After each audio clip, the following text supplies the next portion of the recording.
오늘 배울 거는 외계 생명체 탐사. 자, 보도록 합시다. 자, 말 그대로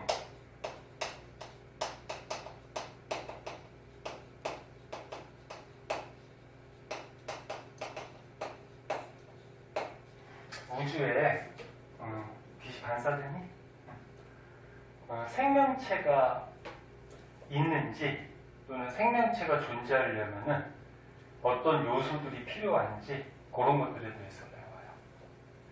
그래서 외계 생명체 탐사에서 내가 이제 중요하게 배울 거는 생명체가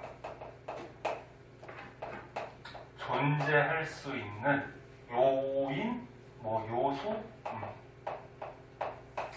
요소에 대해서 좀 알고 있어야 되는데, 근데 우주의 어떤 행성에 생명체가 존재하려고 하면은 가장 중요한 건 뭐냐면은 물이 있어야 돼요. 물.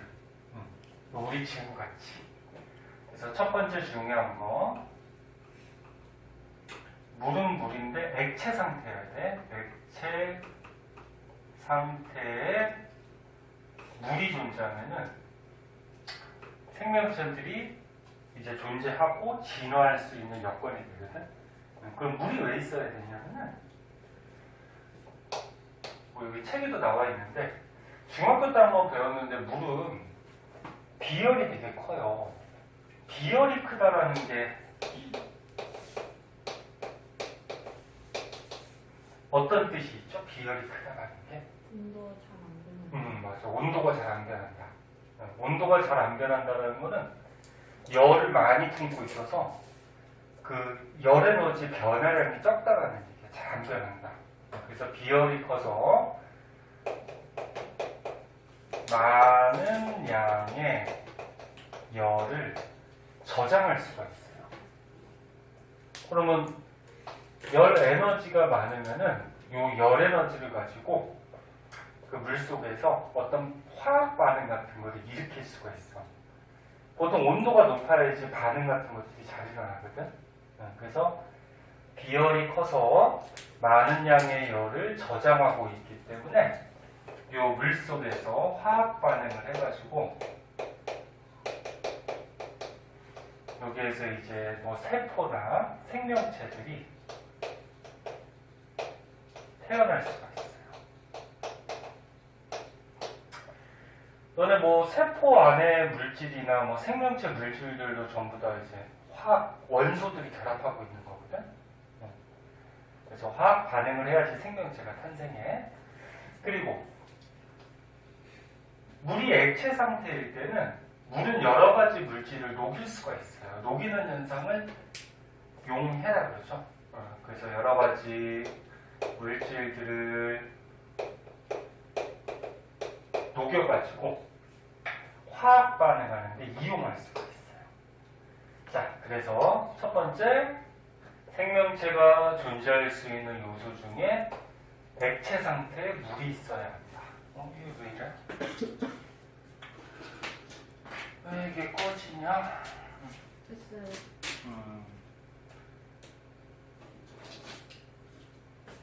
액체 상태에 물이 있어야 한다. 근데 물이 이제 얼거나 만약에 수증기로 존재하면은 화학 반응을 할 수가 없거든. 그래서 생명체가 탄생하기가 힘들어요. 그래서 요 밑에 이제 그래프가 중요한 건데 그래프에 보면 이제 뭐가 나오냐면 생명 가능지대라는 게 나와요.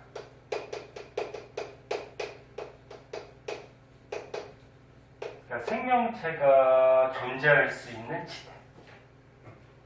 그러면 생명 가능지대는 방금 전에 배웠던 액체 상태에 물이 존재하는 지대를 얘기하거든. 벌써 학교에서 진도 여기 나가는 학교도 있죠. 알았니? 아직 안 나왔어 여기? 그래서 액체 상태에 물이 존재하는 지대를 생명 가능 지대다. 그렇게 얘기를 하거든. 요거에 대해서 이제 조금 자세하게 배워보도록 할게요. 자, 그래서 가운데 그래프를 한번 보도록 할게요. 이 그래프는 중요하고 시험에도 잘 나온다.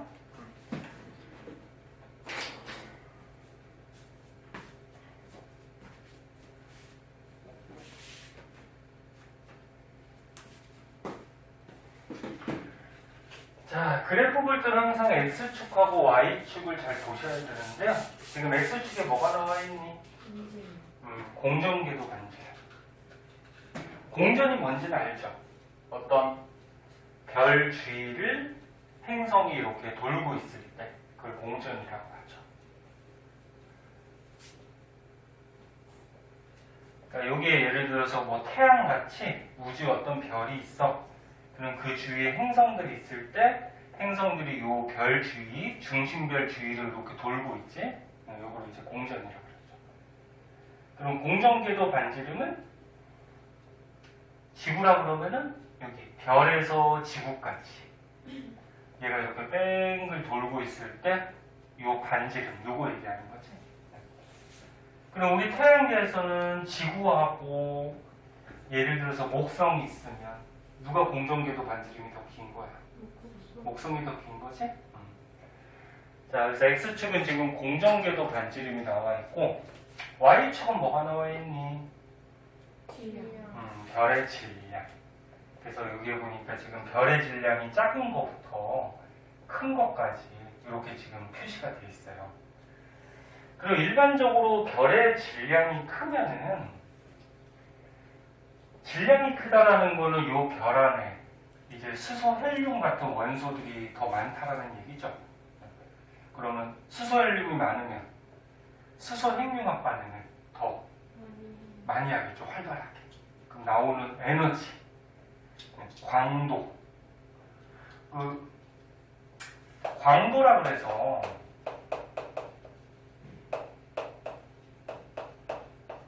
이런 식 앞에서 한번 나오는데 이거 배운 사람도 있고 안 배운 사람도 있는데 여기 이제 광도, 별에서 나오는 빛이거든. 광도. 그리고 여기에서 요거는 숫자 상수, 요것도 상수, 요 시그마도 상수. 그래서 별에서 나오는 빛 광도는 R이 반지름이거든. 그 별의 반지름. 반지름의 영향을 받고 그 다음에 T는 뭐냐면은 별의 표면 온도야. 온도의 영향을 받아요. 그러니까 다시 한번 얘기하면 별에서 나오는 빛 광도는 반지름이 클수록 또는 표면 온도가 높을수록 별에서 나오는 빛의 세기는 세죠. 근데 반지름이 크다 그러면은 일반적으로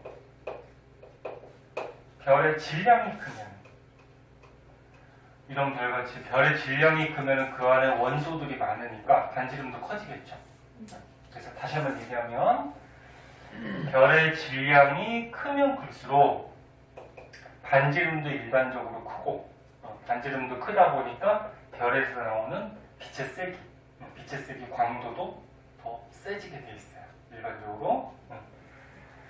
자, 그거 일단 알아두고 그럼 여기에서 별의 질량이 작은 거, 뭐 중간, 별의 질량이 큰 거 이렇게 있으면은 요 중에서 질량이 큰 별일수록 별에서 나오는 빛, 광도가 어떻다고? 크다. 그럼 별에서 나오는 빛이 강하다는 거는 다른 말로 하면은 별에서 나오는 에너지가 크다 그렇게 생각하면 돼요. 에너지가 크다. 그럼 여기에서 이제 생명체가 존재하려면은 아까처럼 액체 상태에 물이 존재해야 된다 그랬잖아. 그럼 이 질량 큰 별은 에너지가 강하게 나와요. 빛이. 강하게 나오기 때문에 요 앞에 어떤 행성들이 있다라고 하면은 이 행성들에 있는 물이 어떻게 될까? 에너지가 이 중심별에서 강하게 나오니까 전부 다 증발해 버리는 거야. 그럼 증발하면 무슨 형태로 존재할까? 그렇지, 수증기로 존재해. 수증기. 만약에 물이 있다라고 하더라도. 그리고 요 중심별에서 너무 멀리 있다라고 그러면은 요 에너지 도달량이 적겠죠. 적으면은 물이 있다고 그러면 얘는 어떻게 존재할까? 얼음으로 존재해요. 그러면 수증기나 얼음 상태에서는 뭐 물질들이 녹아서 뭐 화학 반응 이런 것들을 할 수가 없거든. 그럼 여기는 생명체가 존재하기가 힘들어요. 근데 별에서 적당한 거리에 있으면은 이제 액체 상태에 물이 존재할 수가 있어요. 근데 질량 작은 별하고 조금 비교해 보면 질량 작은 별은 어차피 얘하고 반대겠죠? 질량이 작으니까 별에서 나오는 광도나 에너지가 작겠죠? 그럼 이걸 비교해 봤을 때 물이 존재할 수 있는 영역이 질량 작은 별은 별에서 조금 가까워져요. 왜? 얘는 질량이 작은 만큼 에너지가 조금 나올 거 아니야? 그럼 이 질량 큰 별만큼 이렇게 멀리 행성이 있다라고 그러면은 여기까지 에너지 도달량이 많지가 않기 때문에 여기서 어떻게 돼버릴까? 물이 얼어버리겠죠? 그래서 물이 존재할 수 있는 영역이 질량 작은 별은 좀 가까이 있어요.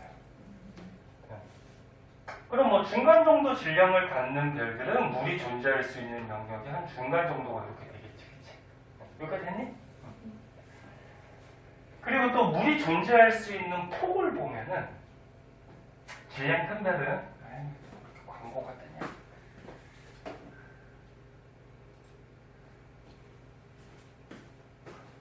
질량 큰 별은 나오는 에너지 자체가 크기 때문에 이 물이 존재할 수 있는 영역이 좀 넓어요. 그러니까 넓은 영역까지 이 에너지가 영향을 줄 수가 있어요. 근데 질량 작은 별은 나오는 에너지 자체가 작기 때문에 이 에너지가 나와서 물이 존재할 수 있는 영역이 이렇게 좀 좁아요.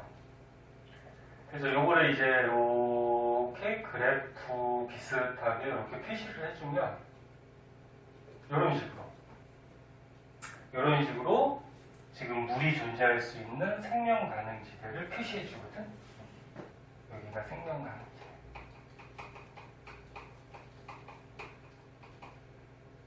자, 그럼 정리를 해줄게요. 질량이 큰 별은 광도 에너지가 세게 나오기 때문에 물이 존재할 수 있는 영역이 중심별에서 가깝다 멀다? 멀다. 그치? 중심별에서 멀다. 그리고 에너지가 넓은 지역까지 영향을 줄 수 있기 때문에 이 폭이 좀 어떻다? 넓다. 이런 특징점이 있고, 그럼 질량 작은 별에서는 물이 존재할 수 있는 영역이 가깝다. 별에. 그리고 물이 존재할 수 있는 폭이 좀 좁다. 이런 특징점이 있죠. 그리고 우리 태양은 우주 전체 별 중에 질량이 좀 큰 별일까 좀 작은 별일까? 좀 작은 별에 들어가요. 태양은 질량이 좀 작고 완전히 작은 건 아닌데 한 중간보다는 조금 작아. 그래서 이 그림에서는 지금 태양을 여기에다가 표시를 해줬거든. 여기 보면은 별의 질량 그러면서 태양의 질량을 1로 적었잖아, 그치? 여기 태양 정도라고 생각하는 거죠. 여기에는 태양보다 질량이 절반 적은 거, 얘는 2배 큰 거, 뭐 이렇게 되는 거지. 그리고 우리 태양은 질량이 좀 작은 편 또는 중간 정도의 별인데, 우리 태양 근처에 이제 행성들이 있잖아. 수, 금, 지, 화, 목, 또 선, 해 이렇게 있잖아, 그지? 8개 행성은 뭐 다 알죠, 순서대로? 그리고 우리 태양 근처에 물이 존재할 수 있는 지대를 보니까 우리 지구 정도가 이제 물이 존재할 수 있는 지대예요. 요 수성금성은 물이 있다고 하더라도 수증기, 뒤에 행성들은 얼어있겠죠. 그래서 유일하게 우리 태양계에서는 지구만 생명체가 현재 살고 있다. 아직 태양계에서 생명체 발견되지는 않았어요. 그나마 이제 생명체가 있을 가능성이 있는 게 화성인데, 그래서 화성 가지고 많이 연구를 하고 있어요. 그럼 화성에 보면은 옛날에 막 물이 흘렀던 자국이 있고, 우리 지구와 같이 북극 남극 같이 얼음 뭐 드라이아이스 같은 것들이 좀 얼어 있는 그런 지역들도 있거든. 그래서 이게 화성도 약간 생명 가능지대에 조금 들어가긴 하는데, 근데 좀 멀어서 여기도 좀 얼어 있는 그런 형태라고 보시면 될 것 같아요. 자, 그래서 요거 생명 가능지대 특징점들 좀 알아두시고, 그 다음에 또 한 가지 알아둘 거는 질량이 큰 별은 수명이 어떠냐면은 별의 수명. 그러니까 살 수 있는 그 나이를 얘기하는 거죠. 수명이 길까 짧을까? 짧아요. 짧아요. 학교에서 안 배워도 됐네. 어떻게 알아? 질량 큰 별은 수명이 좀 짧아요. 그러니까 질량이 큰 만큼 요 안에서 수소 핵융합 반응을 굉장히 왕성하게 하거든. 원소가 되게 많으니까 빨리빨리 반응을 해서 빨리빨리 타고 수명 일생을 끝내버려요. 그러니까 짧고 굵게 사는 거지. 짧으면서 한꺼번에 에너지 팍 내면서. 그럼 거꾸로 얘기하면 질량 작은 별은 수명이 어때?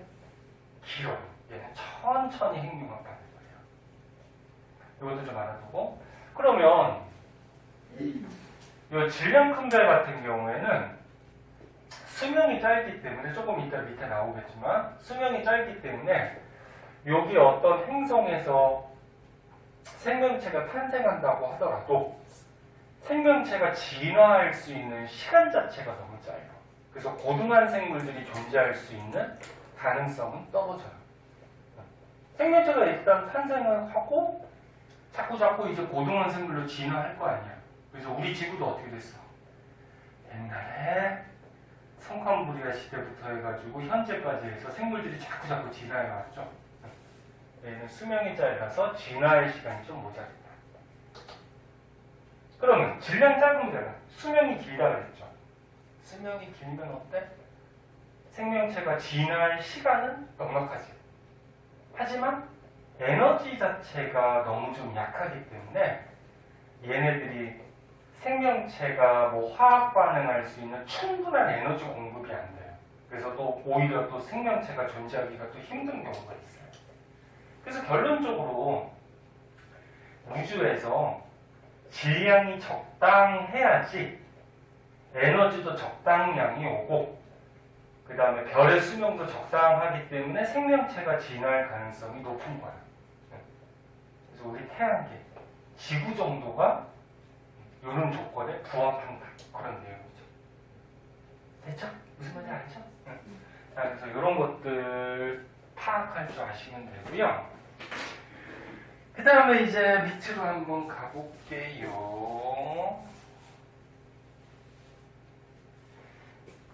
카톡이 하나 왔는데 승호가 왔나? 아니구나.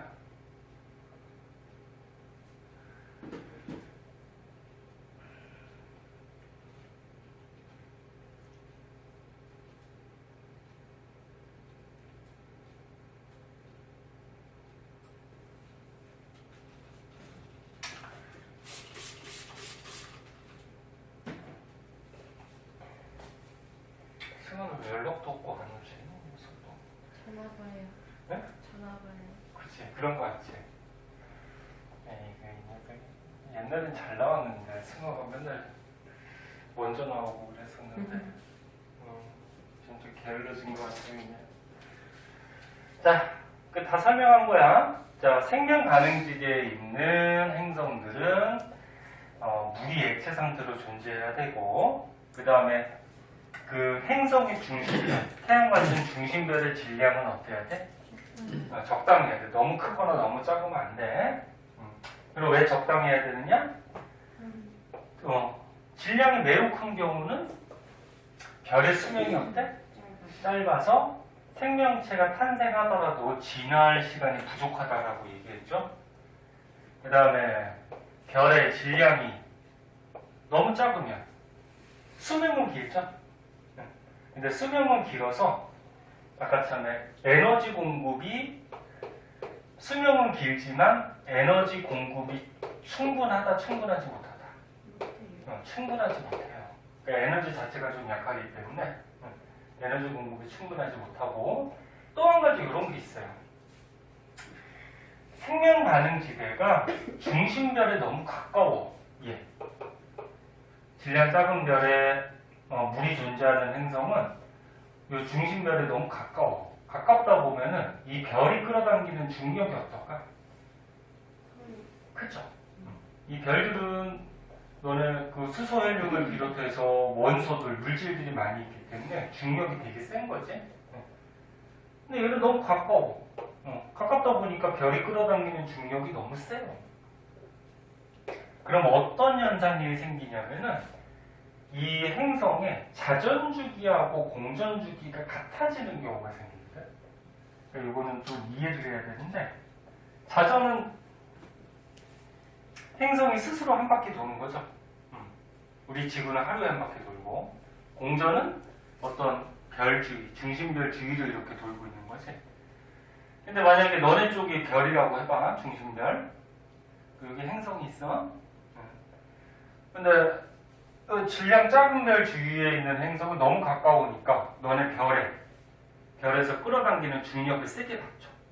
그 여기 행성이 면이 있다라 그러면은 세게 끌어당기고 있으니까 얘가 이렇게 돌아가려고 하다가도 얘가 끌어당기잖아, 세게. 그럼 얘가 잘 못 돌아가, 얘가. 네? 이렇게. 무슨 말인지 이해하나? 네. 그래서 자전을 굉장히 느리게 해요. 굉장히. 그럼 자전을 굉장히 느리게 하다 보면은 공전하는 시간하고 자전하는 시간이 같아질 수가 있어요. 그래서 봐봐. 중학교 때 달 배울 때 이런 거 한번 나오는데, 이 중심별이 있어. 그리고 어떤 행성이 이렇게 공전을 하고 있어요. 조이나 졸리지도 공전을 하고 있는데, 여기 만약에 어떤 행성이 이렇게 깃발을 하나 꽂아놨다고 해보자. 그러면 이 행성이 별에 가까우면 중력이 세서 자전 속도가 어떻다고? 느리다. 응? 자전을 느리게 해요.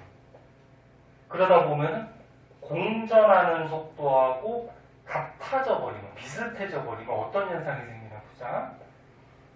그러면 자전은 90도 했어. 그러면 공전 속도가 같아져 버리면 공전도 90도 하겠죠. 그럼 여기로 간다. 이렇게 공전 90도 하는 동안 자전을 90도 해버리면 깃발이 밑으로 오죠. 흘러온다. 그 다음에 또 이제 자전을 90도 하는 동안 공전을 90도 해버리면 이 행성은 여기로 왔는데 이 깃발은 또 여기로 가지? 그럼 여기로 온다. 여기로 갔을 때도 마찬가지 여기로 오고. 그럼 결국적으로 무슨 얘기냐면 이 행성에서 이쪽이 햇빛이 비치는, 그러니까 별에서 빛이 오는 낮이죠. 근데 얘가 공전을 하더라도 여기가 또 뭐가 돼버려? 낮이 돼버려. 여기도 마찬가지 낮이 돼버리고 여기도 낮이 돼버려. 그럼 이 행성 같은 경우에는 계속 낮이야. 그치? 밤이 와요, 안 와요? 이쪽 지역에. 깃발 꽂은 지역에 안 오죠. 그래서 한쪽 면은 낮이 너무 길고 한쪽 면은 또 밤이 너무 길어요. 그럼 생명체가 잘 살 수 있을까 없을까? 못 살아요. 생명체도 저기 뭐야, 낮에는 이렇게 활동을 하고 뭐 식물이라 그러면 광합성을 하고 밤에는 조금 이제 호흡하면서 휴식 좀 취하고 막 이렇게 해야 되거든. 근데 한쪽 면은 계속 낮, 한쪽 면은 계속 밤. 그러다 보면 생명체가 견딜 수가 없죠. 태어나면. 무슨 말인지 뭐 이해할 수 있나? 이해 안 되면 그냥 외우면 되고. 그래서 질량이 매우 작은 중심별 근처에 있는 이 행성은 중력을 크게 받아서 자전주기가 길어져서 공전주기하고 같아진다 또는 비슷해지는 경우가 생기는데 그건 낮과 밤이 변하지 않아요. 그래서 생명체가 존재할 수 없는 이유가 되기도 해요. 아까 이것도 있었고, 그래서 이렇게 정리해 주시면 되고, 그래서 이 페이지에서 가장 중요한 건 물이야. 자, 그 밖에 이제 생명체가 존재하기 위해서 다른 조건들도 이제 필요하긴 한데 어떤 게 있는지 한번 봅시다.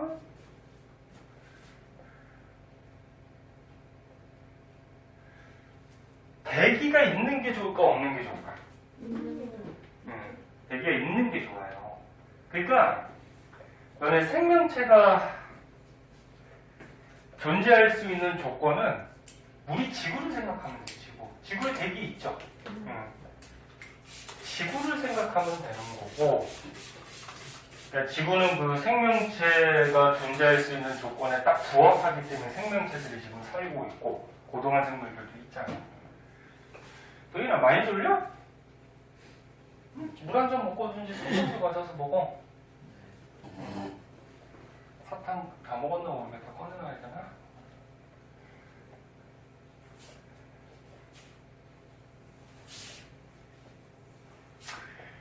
토요일 수업이 졸리긴 졸려. 오전에 있어가지고.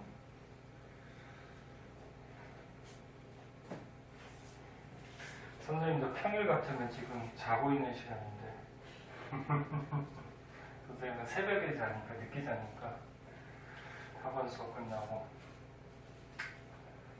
너네들도 오늘 노는 날이니까 어젯밤 보나마나 늦게 잤을 거고 자기가 하고 싶은 것 좀 놀고 싶은 것 좀 하느라고 그지? 수민이 몇 시에 잤어? 어제 3시. 왜 이렇게 늦게 자? 뭐 했어? 학원 숙제하느라. 숙제하느라고? 공부했네? 희선은 몇 시에 잤어? 저 2시 전. 2시 전에? 아플 때는 좀 일찍 자. 그래서 빨리빨리 잤지. 희서도 공부하느라고 늦게 잔 거지? 저요? 집 가서 씻고 하니까 갑자기 이제 새벽 2시 됐네요. 몇 시간을 씻었어? 학원 끝나고? 도희는 몇 시에 잤어? 2시. 네? 2시. 그럼 많이 잤네. 근데 왜 그 꿈뻑꿈뻑 졸고 있어? 자, 보자. 그 다음에 여기 3번으로 나왔는데 아까 물까지 했으니까 2번으로 할까요? 자, 2번. 자, 헷갈리니까 3번으로 하자. 3번. 적절한 두께의 대기가 필요해요.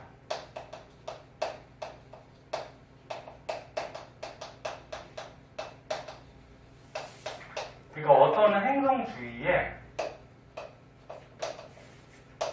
공기, 대기가 있어야 돼. 왜 있으면은 생명체가 탄생하기 더 좋냐면은 요 대기가 온실 효과를 나타낼 수 있죠. 온실 효과가 뭐지? 따뜻하게 보온해주는 효과죠. 그러니까 중심면에서 에너지를 받으면은 행성이 따뜻해지니까 우주로 열 에너지를 방출하게 되는데 대기가 있으면 우주로 전부 다 방출하는 게 아니고 이 대기가 온실같이 어떻게 따뜻하게 약간 보온해주는 효과가 있죠. 그래야지 따뜻한 온도에서 이 행성이 유지가 되죠. 그래서 온실 효과를 일으킬 수가 있고 그 다음에 이 대기층에 이제 오존층 같은 것들이 생기면은 별에서 오는 해로운 자외선 같은 거를 또 차단시킬 수가 있죠. 오존이 너네 화학식이 어떻게 되지? 오존이 O3죠, O3. O2는 산소고. 그래서 너네 이 대기 속에 이제 산소 성분이 있다 그러면은 얘네들이 반응해서 오존을 만들 수가 있어요. 그 오존층이 존재하면은 이건 알죠? 얘가 자외선 차단한다는 거지. 그래서 별에서 오는 해로운 빛 중에 자외선 같은 걸 차단해야지 그 안에 생명체가 또 살 수가 있죠. 뭐 이런 이유. 그 다음에 네 번째, 자기장의 존재.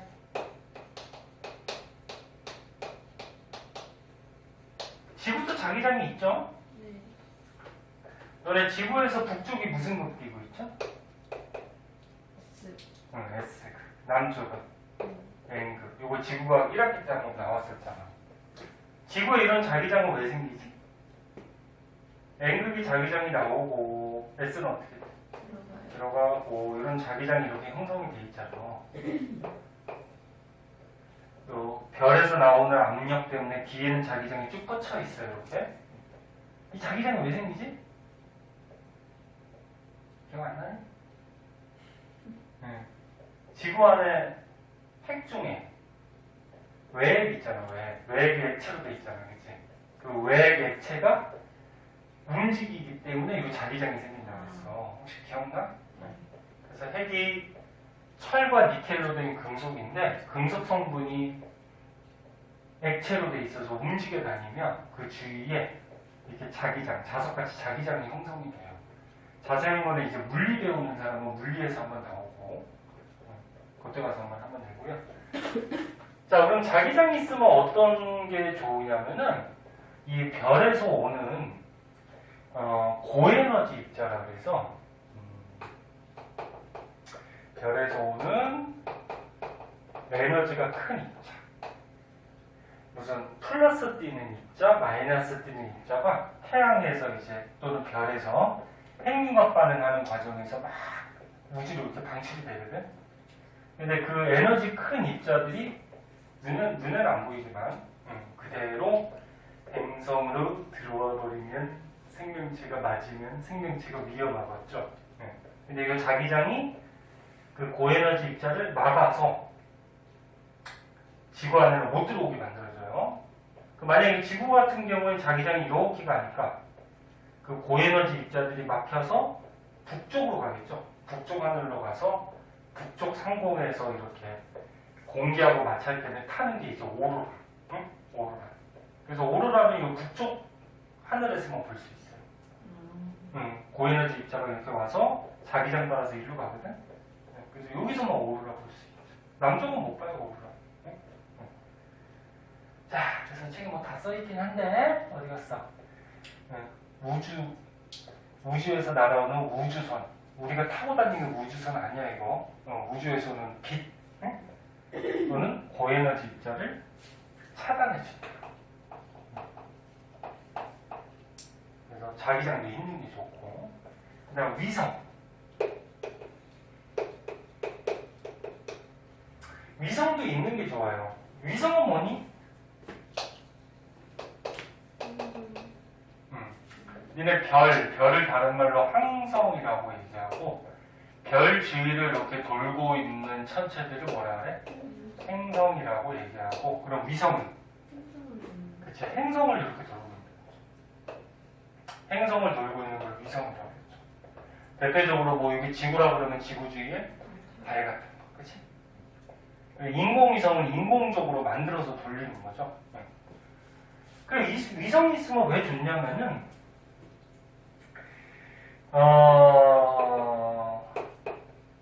자전축 경사를 안정하게 유지하도록 위성이 도와줘요. 무슨 얘기냐면 지구에도 이렇게 자전축이 좀 기울어져 있지, 그지? 그래서 이제 이렇게 자전하고 있어요. 근데 여기 옆에 위성이 있으면 위성도 중력이 있거든. 그 중력이 있어서 이 자전축을 적당하게 끌어당기고 있다라고 그러면은 자전축의 변화가 심하진 않아. 그래서 자전축이 안정적으로 있어야지 낙가방 이런 것도 안정적이고 계절 변화 이런 것도 좀 안정적이 되거든. 그래서 뭐 자세한 것까지는 뭐 굳이 뭐 외울 필요가 그런 건 없는데, 그래서 자전축 경사를 안정하게 유지할 수 있어서 위성이 있는 게 좋다. 그 다음에 6번째, 방금 얘기했듯이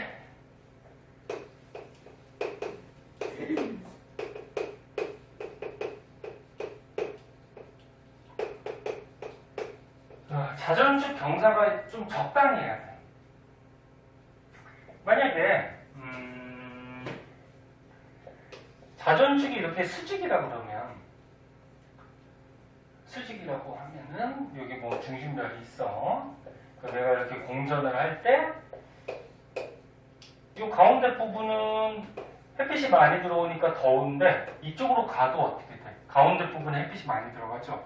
그럼 더운 지역은 계속 덥고 이 위쪽 지역은 추운 곳은 또 계속 추워져요. 근데 자전축이 이렇게 기울어져 있으면 어떻게 돼? 적당하게 기울어져 있으면 이쪽 남쪽은 지금 햇빛이 잘 들어오니까 뭐 여름, 그 다음에 돌아가게 되면은 이제 남쪽에 햇빛이 좀 못 들어오거든? 그럼 겨울. 그럼 계절 변화가 또 생길 수가 있죠.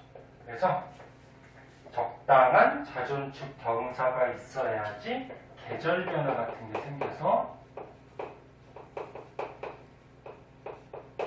생명체가 존재할 가능성이 높아진다. 항상 따뜻한 것만 좋은 건 아니야. 여름에 활발하게 생명체들이 활동을 하다가 겨울이 되면 좀 휴식기라 그래야 되나? 좀 쉴 수 있는 그런 시간도 필요하고.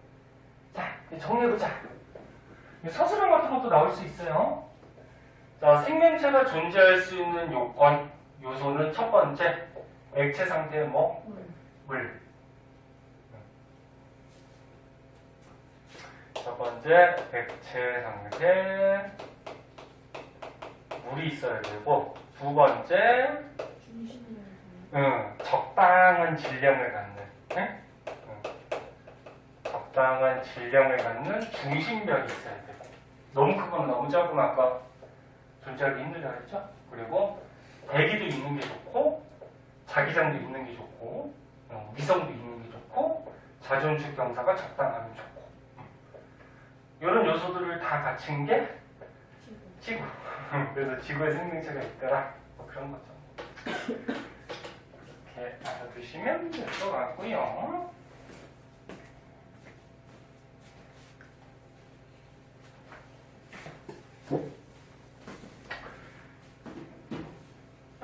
자,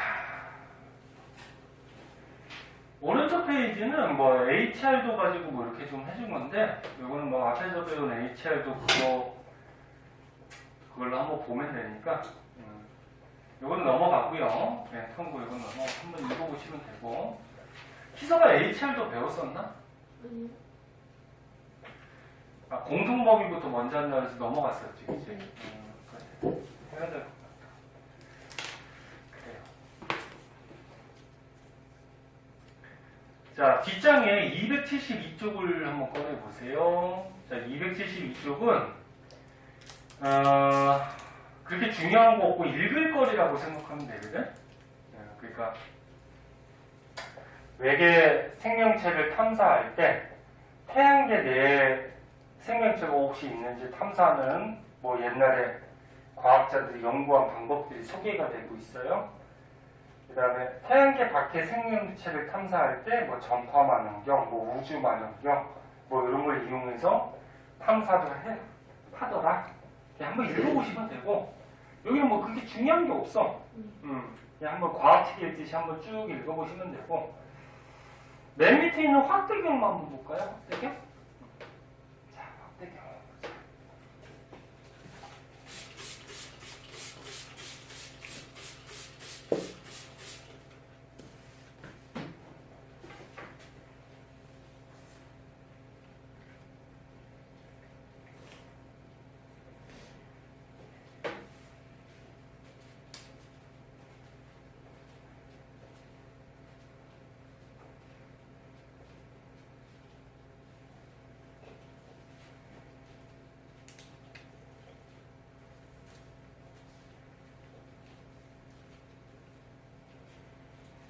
도윤이는 조금 이따 문자 보내겠지만 오늘 저기 저녁 9시에 생명 좀 나오도록 하고. 자, 여기 보니까 지금 금성, 지구, 화성이 나와 있는 특징점들이, 태양과의 거리, 금성이 제일 가깝고 화성이 가장 멀죠. 이 셋 중에는. 이걸 외우라는 게 아니죠. 그냥 특징점들을 분석할 줄 알면 돼.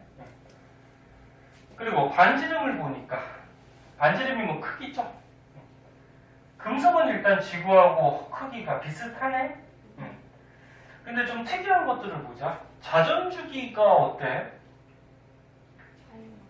지구는 거의 24시간 하루인데 자전주기가, 얘는 자전주기가 어때?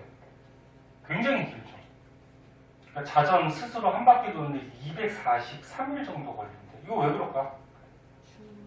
그리고 아까 얘기했듯이 별에 너무 가까우면은 그 중력이 세가지고 자전주기하고 공전주기가 좀 비슷해진다. 좀 그러니까 자전을 느리게 하는 현상이 생긴다 그랬죠. 그럼 자전을 느리게 하면 어떻게 돼? 낙하범위 거의 없어지죠. 이쪽 면은 뭐 계속 낮이 되고 뒷면은 뭐 계속 밤이 되고, 그지? 그럼 생명체가 존재하기 힘들겠죠. 그래서 금성은 생명체가 없는 이유 중에 자전주기가 너무 길다라는 이유, 그지? 또 자전축 경사를 보니까 177도, 거의 180도에 가깝죠. 그러니까 자전축이 완전히 이렇게 누워있다는 얘기지. 자전축이 누워있어서 자전을 거의 수직으로 한다는 거야. 느리긴 하지만 하긴 하겠죠. 그럼 자전축 경사도 어때? 너무 커서 적당하지 않죠. 그 다음에 온도, 표면 온도 어때? 480도. 굉장히 높죠? 왜 높을까요, 여기는? 가까이 있어서 그런 영향도 있고, 여기 이산화탄소가 굉장히 많거든, 금성에. 지금 기압이 몇 기압이래? 95기압. 우리 지구에 있는 공기의 기압이 1기압이거든? 근데 지구에 있는 공기의 한 95배 정도라고 생각합니다. 공기가 굉장히 짙은데, 대부분이 이산화탄소를 있어요. 그럼 이산화탄소가 대표적인 무슨 기체지? 그럼 이 금성은 온실효과가 어때? 굉장히 심하죠. 응? 그 온실효과가 너무 심해서 그 행성에 있던 열이 바깥쪽으로 잘 못 빠져나가죠. 그래서 행성 온도가 굉장히 높죠. 그래서 다시 한번 정리하면은 요 밑에 써있겠지만 금성은 왜 생명체가 존재하지 못해? 자전주기가 너무 길고, 그지? 경사도 적당하지 않고, 온실효과로 인해서 표면 온도도 너무 높고, 뭐 이런 이유 때문에 존재하기가 힘들죠. 그럼 화성은 왜 생명체가 존재하지 못할까? 반지름은 뭐 지구의 절반 정도래요. 뭐 요거는 뭐 큰 관계가 없고, 자전주기도 보니까 비슷하네. 자전축 경사도 어떠니? 비슷하네. 그나마 이제 지구하고 좀 비슷하기 때문에 니네 영어 같은 거 나오면 외계인 그러면 보통 화성인 나오잖아. 화성인. 화성 침공 이런 거 본 적 있니? 못 봤냐? 그 재밌는데 원숭이들 나와가지고 원숭이가 나중에 봐봐 재밌어. 그래서 지구하고 좀 비슷하죠? 근데 표면 온도가 어때? 굉장히 낮아요. 아무래도 좀 머니까. 그래서 너무 낮기 때문에 액체 상태의 물이 존재하기 힘들고, 그럼 그만큼 이제 생명체가 존재하기 힘들겠죠? 그 다음에 공기가 있긴 있는데 기압이 어때? 너무 작죠? 그 공기가 좀 희박하다는 얘기지. 그래서 뭐 이산화탄소나 이런 공기들이 있지만 공기가 희박해서 생명체가 존재하기 힘들다. 그래서 뭐 이런 거 지구하고 비교해서 너무 차이나는 것들 때문에 여기는 생명체가 존재하지 못한다. 그런 얘기죠. 밑에 한번 읽어보세요. 자, 오른쪽 문제 숙제를 해오시고요.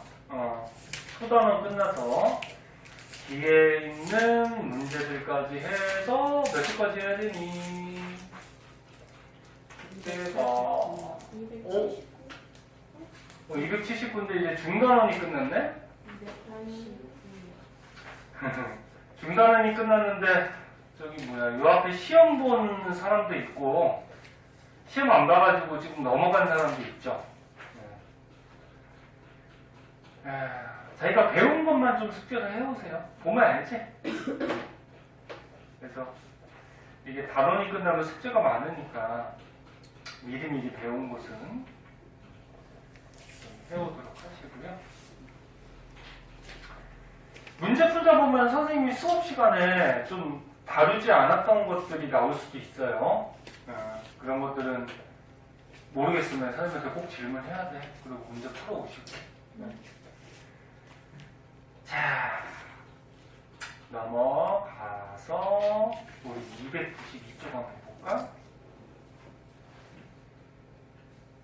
쉬는 시간 주기도 애매하고 292쪽 한 3분만 딱 쉬었다 할래? 머리만 잠깐만 식히고 왔자.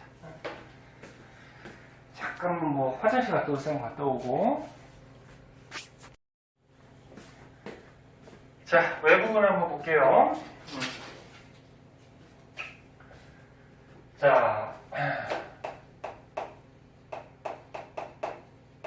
우주에 이제 은하라고 있는데, 은하는 뭘까?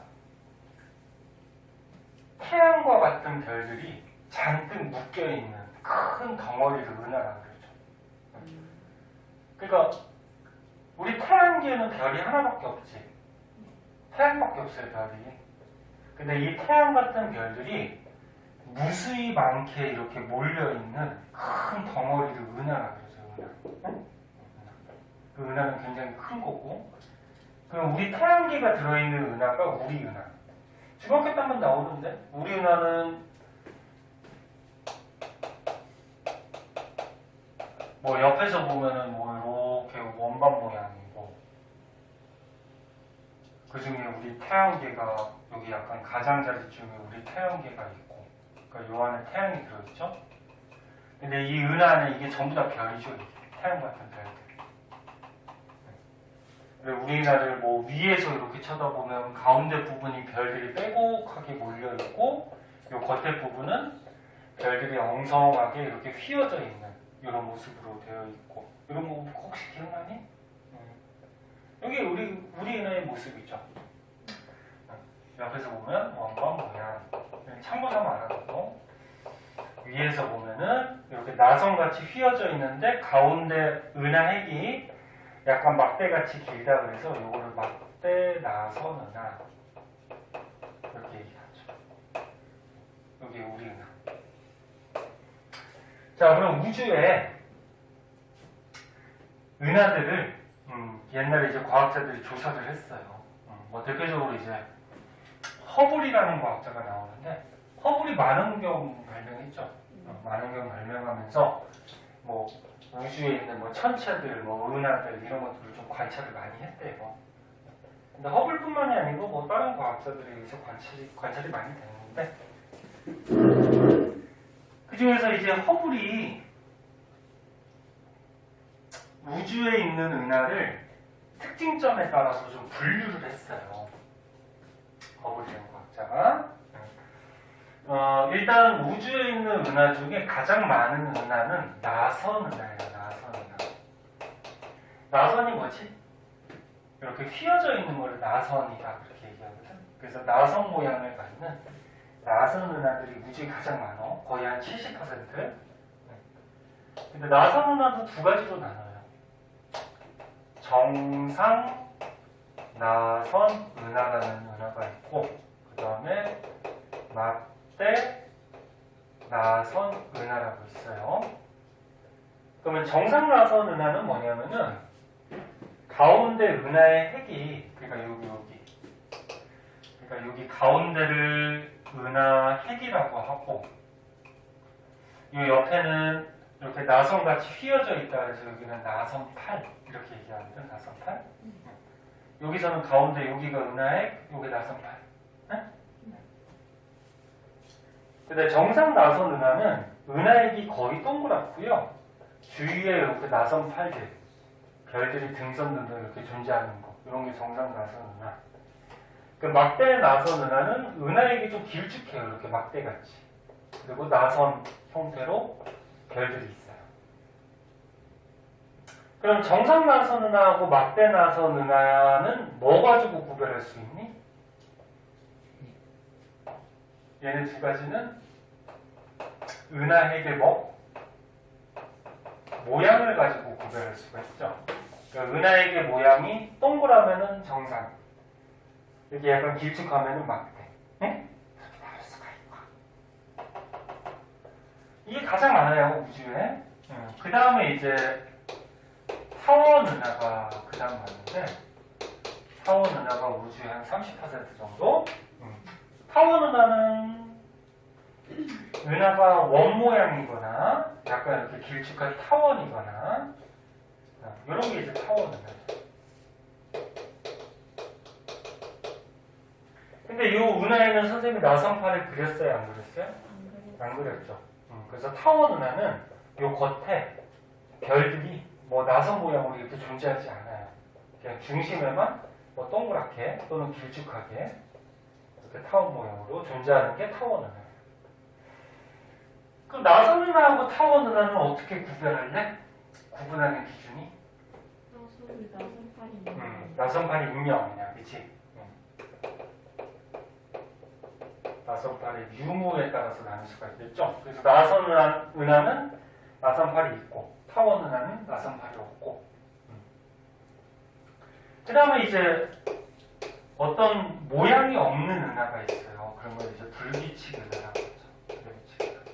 얘는 모양이 없어. 그냥 말 그대로 불규칙한 거야. 근데 우주의 이 불규칙 은하는 거의 3% 이하. 굉장히 적어요. 그러니까 대부분 다 나선 은하하고 타원 은하야. 자, 근데 허블이 어떻게 분류했냐면은 여기 한번 보세요. 여기 보니까 지금 원 모양, 타원 모양. 그러니까 원 모양에서 이쪽으로 갈수록 타원이 되죠. 그래서 원이나 타원 모양을 갖는 게 무슨 은하? 타원 은하. 근데 타원 은하는 알파벳 중에 앞에다 뭘 붙였어? 2를 붙였어요. 그리고 2가 붙어있는 여기서부터 여기까지가 타원 은하라는 얘기고, 근데 2 뒤에 숫자가 있죠. 2 제로부터 해가지고 뭐 2 7까지 이렇게 숫자가 있죠. 근데 지금 모양을 잘 보니까 숫자가 커질수록 자꾸 타원에 가까워지죠.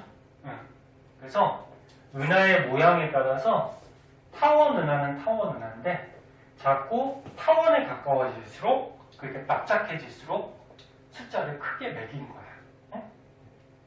여기 밑에 있을 거예요. 그 다음에 S자가 붙어있는 게 있어요. S자가 붙어있는 게 뭐냐면 나선 은하예요. 나선 은하. 그럼 나선 은하는 아까 얘기했듯이 요 핵 주위에 나선팔 모양으로 별들이 엉성하게 있는 모양이 나선 은하. 그래서 S자가 붙어있는데 여기 보니까 이제 정상 나선 은하는 핵의 모양이 동그랗다 그랬어. 근데 여기도 SA, SB, SC가 있어요. 근데 A, B, C로 갈수록 어떤 차이점이 있니? 나선팔이 없어요. 그치, 나선팔의 숫자가 좀 적어지죠. A, B, C로 갈수록 나선팔의 숫자가 좀 적어지고 은하액이 좀 작아져요. 은하액도 자꾸 이쪽으로 갈수록 좀 작아지는 경향이 있어요. 그렇게 분리해주고. 그리고 또 특징점만 알면 돼. 그 다음에 이제 막대 나선 은하. 중심 핵이 좀 길쭉한 막대 모양을 갖고 있는 막대 나선 은하는 얘도 나선 모양이니까 S자가 들어가고요. 그 다음 B자가 들어가요. 바같이 이렇게 바가 막대기라는 거지. B자가 들어가고 얘도 이제 A, B, C로 나누는데 C쪽으로 갈수록 자꾸 어떻게 돼? 나선팔이 좀 적어지고 은하의 크기도 어떻게 돼? 좀 작아지고. 그래서 이런 방식으로 이런 특징에 따라서 분류해 놓은 거야. 그 다음에 이제 말 그대로 이제 모양이 없는 것들은 불규칙 은하. 불규칙 은하는 뭐 특징이 없기 때문에 어떻게 분류하기가 좀 힘들죠. 그래서 얘들아,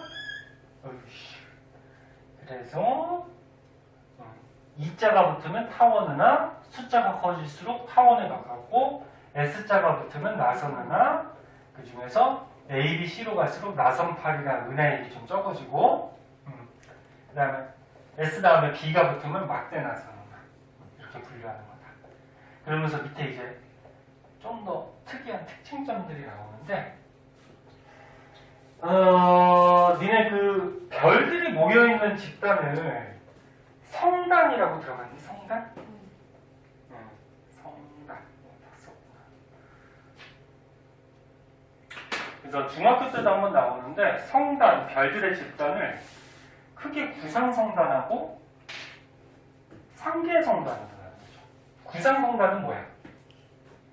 별들이 뭐 원을 중심으로 이렇게 빼곡하게 모여있는 거를 요거를 구상성단이라고 그러죠. 그러니까 구상, 공 모양으로 성단, 별들의 집단. 응? 그 다음에 이 나선팔은 어떻게 돼? 이 나선팔 같은 경우에는 별들이 있는데 여기 등성등성 있는 거죠, 이렇게. 응?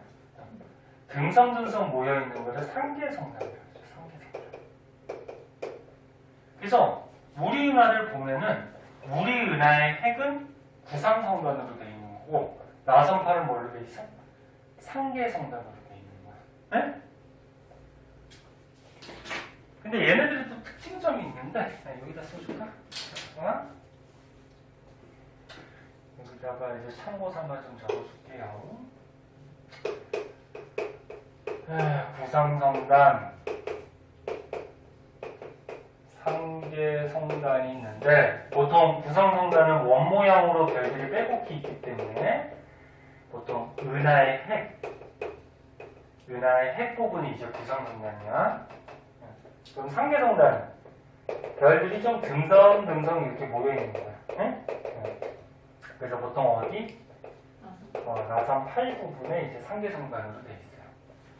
근데 구상성단을 이루고 있는 별들은 대부분 늙은 별들로 돼 있어요. 늙은 별.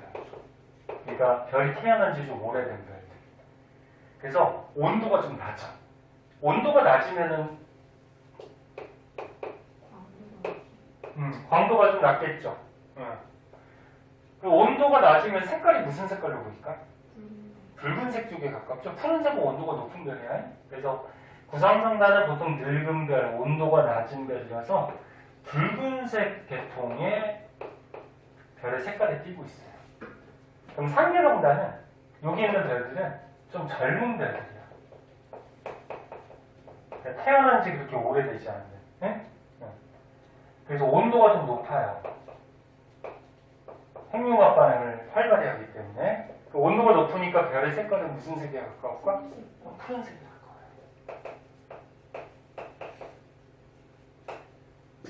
요거 중학교 때도 배워. 한번 들어봤을 거야. 요 특징 좀 일단 알고 있어야 돼.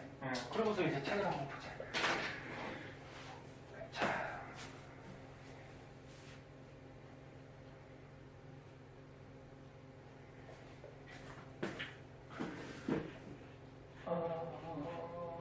여기까지 끝내버리자. 아니, 너무 길어지나? 잠깐만 보자. 지금 중요한 건 다 설명했어요. 다 설명했고.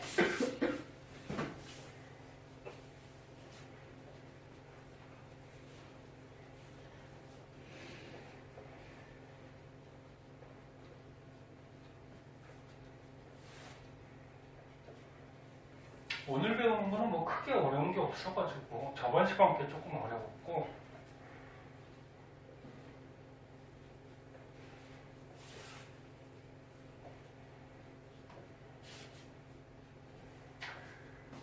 자, 이 책을 한번 보자. 타원 모양 나선팔이 있다 없다? 없다. 그리고 타원 은하는 동그란 원을 중심으로 별들이 빼곡히 있으니까 구상성단 쪽에 들어가죠. 구상성단, 그치? 구상성단은 어디 갔어? 나이가 대체로 어때? 많아서 온도가 낮은 붉은색. 그 다음에 9에 가까운 게 2제로부터 해서 타원에 가까울수록 세븐까지 올라갔었지, 그치? 그리고 성간 물질이 거의 없어서 별의 탄생이 거의 없다. 이게 무슨 말이냐면 얘네 별은 어떻게 탄생하니? 저번에 배웠듯이 성간 물질, 별들 사이에 가스 구름 같은 게 있어서 걔네들이 중력 수축해서 가운데로 몰려갖고 별이 탄생하지? 근데 요 타원 은하 안에 있는 별들 사이에는 그런 가스 구름이나 그런 것들이 거의 없다라는 거죠. 그러니까 별의 탄생이 거의 없다. 그럼 새로 태어나는 게 없으니까 그 안에 있는 별들은 대체로 다 나이가 많겠지. 얘는 뭐 그렇게 중요하지 않으니까 외울 필요 없고, 그 다음에 나선 은하. 나선 은하는 은하에게 뭐가 뻗쳐져 나왔어? 나선 8. 조연아 다 했어. 그리고 가운데 은하에게 모양에 따라서 정상 나선 은하하고 막대 나선 은하. 그치? 그리고 정상 나선 은하는 나선 8이 은하에게서 뻗어져 나왔는데 막대 나선 은하는 이게 무슨 말이냐면 정상 나선 은하는 이렇게 은하에게 동그래. 그리고 여기서 나선 8이 이렇게 뻗어져 나오죠. 근데 막대 나선 은하는 이 막대기 끝에 부분에서 이렇게 나선 8이 뻗어져 나와요. 보통. 뭐 그런 특징이라는 거죠. 특징. 그리고 나선 8이 감긴 정도와 은하의 크기에 따라서 A, B, C. 그래서 A, B, C로 가면서, 그러니까 S, A, B, C로 갔었잖아요, 그치? A, B, C로 가면서 은하에게 크기가 좀 작아졌고 나선 8이 좀 느슨해졌죠, 그죠? 아까 다 얘기한 거. 그리고 나선 8에는 어떻게 된다 그랬어, 아까? 별들이 듬성듬성 있어가지고 상계성단을 이루고 있다 그랬죠? 상계성단이 파란색 젊은 별들로 돼 있고, 그치? 은하 핵은 은하액은 동그란 구상성단이니까 늙음도 이렇게 붉은 색깔, 온도 낮은 거. 지금 이해하고 있죠? 어려운 거 아니니까.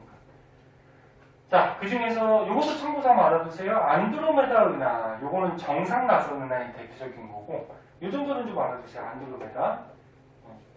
네, 우리 은하는 어떤 모양? 아까 선생님 잠깐 써줬듯이 막대 나선 은하. 네? 우리 은하는 그 정도 알아두시고. 그다음 오른쪽에 불규칙 은하는 말 그대로 모양이 뭐 특징이 없는 거야, 그지? 그래서 뭐 어떻게 분류하기가 힘들죠. 그래서 이 탐구 자료창은 딱 모양을 보면 무슨 은하가 대강 보이죠? 그래서 이걸 한번 읽어보시면 될 것 같고. 다음 시간에는 이제 특이 은하라 그래가지고 허블이 분류한 저 분류에 들어가지 않는 말 그대로 특이한 은하들, 네? 특이한 은하들에 대해서 다음 시간에 한번 배워보도록 할게요. 자, 오늘 여기까지. 고생하셨고요. 희소는 아까 얘기했듯이 조금 시간 될 때 한번 보자. 먼저.